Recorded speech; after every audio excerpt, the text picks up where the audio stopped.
বারবার বলা হচ্ছে যে জামাত ইসলাম নির্বাচনটাকে পিছানো বা এরকম একটা অভিযোগ আমাদের। আমরা বারবারই বলেছি জামাত ইসলাম একটা নির্বাচনমুখী দল, জামাত ইসলাম নির্বাচন চায় এবং এই নির্বাচন চায় বলেই কিন্তু জামাত ইসলাম নির্বাচনের সামগ্রিক প্রস্তুতি নিচ্ছে। ইতিমধ্যে আপনারা জানেন যে আমরা প্রায় 297টা আসনে আমরা প্রার্থী ঘোষণা করছি এবং সকল প্রার্থীরা কিন্তু তাদের নিজ নিজ এলাকায় কিন্তু নির্বাচনের প্রস্তুতি গণসংযোগ, তার মানে আমরা নির্বাচন চাই। কিন্তু সেই নির্বাচনের আগে এই নির্বাচনটা যেন 14 সালের নির্বাচন না হয়, এটা যেন 18 নির্বাচন না হয়, এটা যেন 24-এর নির্বাচন না হয়, এটাই কিন্তু আমরা চাচ্ছি। এটা শুধু আমাদের চাওয়া না, এটা দেশের মানুষের চাওয়া। এই জন্য বলতে লেভেল প্লেইং ফিল্ড একটা তৈরি করতে।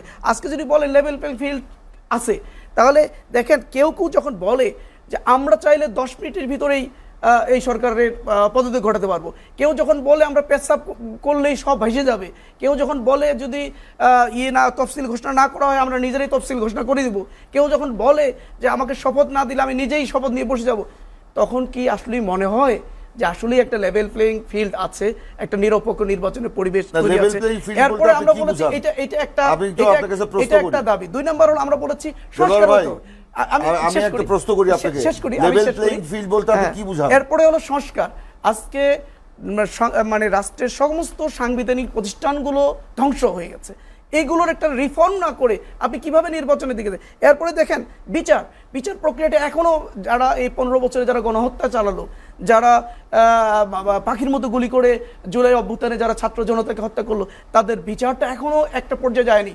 আমরা এটা জোর দাবি দিচ্ছি যে দ্রুত বিচার প্রক্রিয়াটা আগায় নিতে হবে।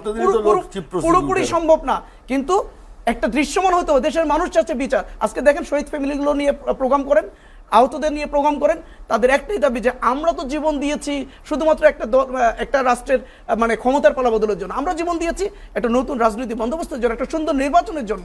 সেটা তো হয়নি, এখনো জুলাই সনদ ঘোষণা হলো না, সেখানে নির্বাচনটা কোন পদ্ধতিতে হবে সেটাই এখনো ফাইনাল হলো না।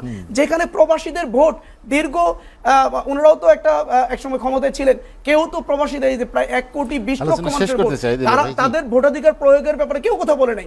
আমরা আজকে কথা বলছি যে তাদের ভোটাধিকার প্রয়োগের অধিকার আছে, তারা রেমিটেন্স যোদ্ধা, তারা আমাদের বাংলাদেশের অর্থনীতিকে চাঙ্গা করার ক্ষেত্রে ভূমিকা রাখছে। তাদের এরপর মানে আহত পঙ্গুত্ব বর্গের পুনর্বাসন, এগুলো আমরা বলেছি এই দাবিগুলো আজকে জনগণের দাবি।